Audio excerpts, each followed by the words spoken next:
Good morning everyone. आज second अक्टूबर है, तो अब हम अपने करंट अफेयर्स की क्लास स्टार्ट करते हैं। मेहनत इतनी करो कि खामोशी से करो कि सफलता शोर मचा दे। अब हम ये तो थॉट ऑफ द डे। अब हम अपने फर्स्ट क्वेश्चन देख लेते हैं दोस्तों। 2 अक्टूबर का इतिहास में हुई महत्वपूर्ण घटनाएं भारत से रिलेटेड अब हम देख लेते हैं। 1869 में भारत के राष्ट्रपिता महात्मा गांधी जी का जन्म पोरबंदर में हुआ था। आज ही के दिन, आज का दिन भारत समेत संपूर्ण विश्व में अहिंसा दिवस के रूप में मनाया जाता है। 1904 में भारत के दूसरे प्रधानमंत्री श्री लाल बहादुर शास्त्री जी का जन्म उत्तर प्रदेश के मुगलसराय में हुआ था। आज के दिन 1951 में श्यामा प्रसाद मुखर्जी ने भारतीय जनसंघ की स्थापना की थी। 1961 में भारत की आर्थिक राजधानी बंबई में शिपिंग कॉरपोरेशन ऑफ इंडिया का गठन हुआ था। 1985 में भारत आज ही के दिन दहेज निषेधाज्ञा संशोधन अधिनियम अस्तित्व में आया था।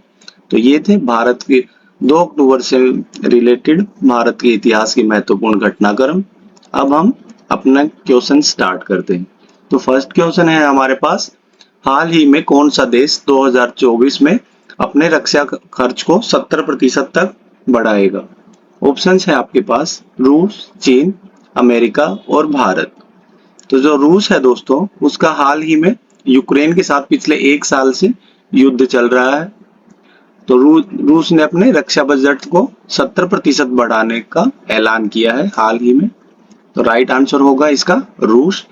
अगर हम रूस के बारे में बात करें तो रूस के राष्ट्रपति श्री व्लादिमीर पुतिन है। रूस की राजधानी अगर आपसे कोई पूछे तो रूस की राजधानी है मॉस्को। रूसी मुद्रा है दोस्तों रूबल। और अगर हम बात करें कि रूस अपना खर्च 70% तक क्यों बढ़ा रहा है, तो इसके पीछे मुख्य रूप से जो कारण है वो है रूस यूक्रेन विवाद या रूस यूक्रेन युद्ध। अगर हम बात करें कि रूस का यूक्रेन के साथ युद्ध होने की मुख्य वजह क्या है, तो यूक्रेन नाटो का सदस्य बनना चाहता था। नाटो क्या है?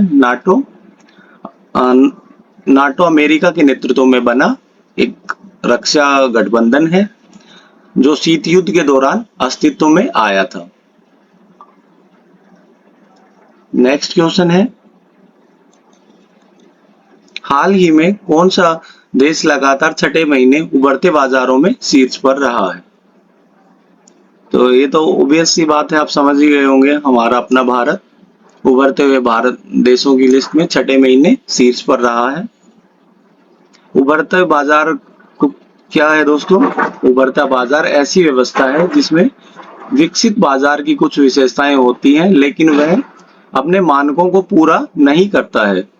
जेपी मॉर्गन ने भारत को उभरते ऋण सूचकांक 2024 में शामिल किया है। नेक्स्ट क्वेश्चन है दोस्तों, हाल ही में समाचारों में PET 46 क्या है? तो जो PET 46 क्या है दोस्तों?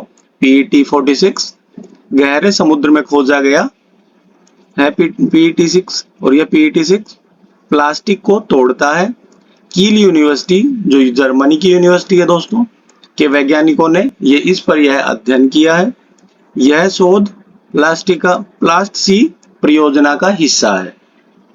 तो याद रखिएगा दोस्तों, PET 46 क्या है? तो PET 46 क्या है? यह एक एंजाइम है दोस्तों, ठीक है। नेक्स्ट क्वेश्चन है, हाल ही में कौन वैश्विक हल्दी सम्मेलन की मेजबानी करेगा? ऑप्शंस है आपके पास दिल्ली, कोलकाता, मुंबई और लखनऊ। तो इसकी वैश्विक हल्दी सम्मेलन की दोस्तों मेजबानी मुंबई के द्वारा की जाएगी। मुंबई देश की आर्थिक राजधानी भी कहा जाता है, और मुंबई महाराष्ट्र की भी राजधानी है। तो महाराष्ट्र के मुख्यमंत्री कौन है? महाराष्ट्र के मुख्यमंत्री एकनाथ शिंदे हैं। अगर हम बात करें वैश्विक हल्दी सम्मेलन का उद्देश्य क्या है, तो इसका उद्देश्य हल्दी के उत्पादन और निर्यात को बढ़ावा देना है। NCDEX और हरिद्रा के बीच समझौते भी हुए हैं। हल्दी के उत्पादन, उपयोग एवं एक्सपोर्ट में भारत दुनिया का अग्रणी देश है। यह इस सम्मेलन का पहला संस्करण है जो मुंबई में आयोजित किया जा रहा है। नेक्स्ट क्वेश्चन है दोस्तों, एक तारीख एक घंटा एक साथ अभियान हाल ही में जो खबरों में देखा गया है किस बारे में है? तो जो एक तारीख एक घंटा एक अभियान, याद रखिएगा दोस्तों, इंपॉर्टेंट क्वेश्चन है काफी। यह एक स्वच्छता अभियान है दोस्तों, ठीक है। महात्मा गांधी की 105वीं जयंती पर जनता से यह अपील की गई है कि एक तारीख को एक घंटा एक साथ मिलकर सार्वजनिक स्थानों पर सफाई अभियान में अपना सहयोग दें। यह एक स्वच्छता अभियान है जो 1 अक्टूबर 2023 को सभी देशवासी एकजुट होकर सार्वजनिक स्थानों पर सफाई में अपना योगदान दिया। शुरुआत 2 अक्टूबर 2014 से हुई थी, दिल्ली के राजपथ से हुई थी इस अभियान की, ठीक है दोस्तों। नेक्स्ट क्वेश्चन है हमारे पास, किस स्थान पर उमलिंग ला फैशन शो ने दुनिया में सबसे ऊंचाई पर फैशन शो के पिछले गिनीज वर्ल्ड रिकॉर्ड को पीछे छोड़ दिया है? तो जो उमिंग ला फैशन शो है दोस्तों वो लद्दाख में आयोजित किया गया है। Ladakh art and entertainment alliance ने लेह और बीआरओ के सहयोग से इसको आयोजित किया। 19,024 फीट की ऊंचाई पर स्थित है यह। मुख्य आकर्षण क्या रहा है इसका? लद्दाख की पारंपरिक पोशाक और पश्मीना। इसमें कुल 16 मॉडल ने भाग लिया है। तो नेक्स्ट क्वेश्चन है, 1 अक्टूबर 2023 को कौन सा दिवस मनाया जा रहा है? तो 1 अक्टूबर 2023 को दोस्तों इंटरनेशनल कॉफी डे मनाया जा रहा है। इंटरनेशनल कॉफी डे 2023 1 अक्टूबर को मनाया गया। कॉफी विश्व भर में एक लोकप्रिय पेय पदार्थ है जिसे व्यक्ति अलग अलग तरीकों से पीना पसंद करते हैं। इसका अगर हम बात करें इंटरनेशनल कॉफी डे की, तो इसका पहला संस्करण था वो 2015 में आयोजित किया गया था। इसका उद्देश्य कॉफी को बढ़ावा देना है। नेक्स्ट क्वेश्चन है हमारे पास, हाल ही में किस देश ने अपनी पहली घरेलू निर्मित पनडुब्बी हाईकून का अनावरण किया है? तो जो हाईकून पनडुब्बी है दोस्तों यह ताइवान के द्वारा घरेलू निर्मित है और ताइवान का चीन के साथ विवाद चल रहा है। तो हम बात करें ताइवान के राष्ट्रपति की, तो ताइवान के राष्ट्रपति त्साई इंग वेन है। और अगर घरेलू पनडुब्बी के निर्माण का उद्देश्य अगर आपसे पूछ लिया जाए तो चीन के खिलाफ रक्षात्मक क्षमता बढ़ाने के लिए इसका अनावरण किया गया है। इसकी लागत करीबन $1.54 बिलियन है दोस्तों। नेक्स्ट क्वेश्चन है दोस्तों, हाल ही में किसने नई दिल्ली में आकांक्षी ब्लॉकों के लिए संकल्प सप्ताह नामक एक सप्ताह का कार्यक्रम शुरू किया है?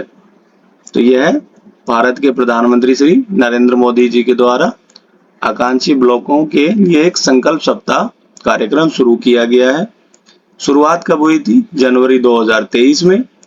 3 से 9 अक्टूबर के बीच यह मनाया जाएगा। भारत मंडपम में कार्यक्रम की शुरुआत होगी। इसकी उद्देश्य क्या है अगर आपसे पूछ लिया जाए संकल्प सप्ताह का?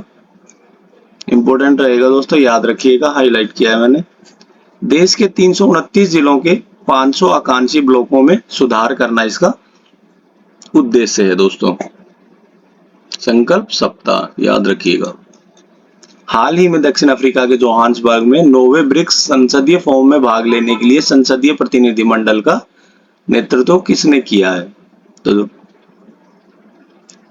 जो भारत के राज्यसभा के उपसभापति हरिवंश नारायण सिंह जी, इन्होंने इस प्रतिनिधिमंडल का नेतृत्व किया है। श्री सिंह राज्यसभा में उपसभापति हैं। इन्होंने 27 से 29 सितंबर 2023 तक दक्षिण अफ्रीका के जोहान्सबर्ग में 9वें ब्रिक्स संसदीय फोरम में भाग लेने के लिए संसदीय प्रतिनिधिमंडल का नेतृत्व किया। ब्रिक्स देशों में जलवायु परिवर्तन, विधायी गतिशीलता पर एक सत्र की अध्यक्षता की। हरिवंश नारायण सिंह अफ्रीकी मुक्त व्यापार समझौते के त्वरित कार्यान्वयन के लिए ब्रिक्स और अफ्रीकी साझेदारी को मजबूत करने के लिए बहुपक्षवाद और संसदीय कूटनीति का उपयोग करना विषय पर बहस और अन्य सत्रों में इन्होंने भाग लिया। नेक्स्ट क्वेश्चन है दोस्तों हमारा, होंगजो में एशियाई खेलों में लीग ऑफ लीजेंड्स गेम के लिए कितने भारतीयों ने भारत का प्रतिनिधित्व किया? तो होंगजो में एशियाई खेलों में दोस्तों कुल 6 भारतीयों ने इसमें भारत का प्रतिनिधित्व किया। इसमें टीम 5वें स्थान पर रही। अगर हम बात करें तो इसको 0-2 से वियतनाम के खिलाफ हार का सामना करना पड़ा था। नेक्स्ट क्वेश्चन है दोस्तों, निम्नलिखित में से किस टीम ने कलकत्ता फुटबॉल लीग 2023 का खिताब अपने नाम किया? तो जो मोहम्मडन एससी है दोस्तों, इन्होंने कलकत्ता फुटबॉल लीग 2023 का खिताब अपने नाम किया है। अगर हम बात करें फुटबॉल लीग 2023 तो इसका 125वां सत्र है ये।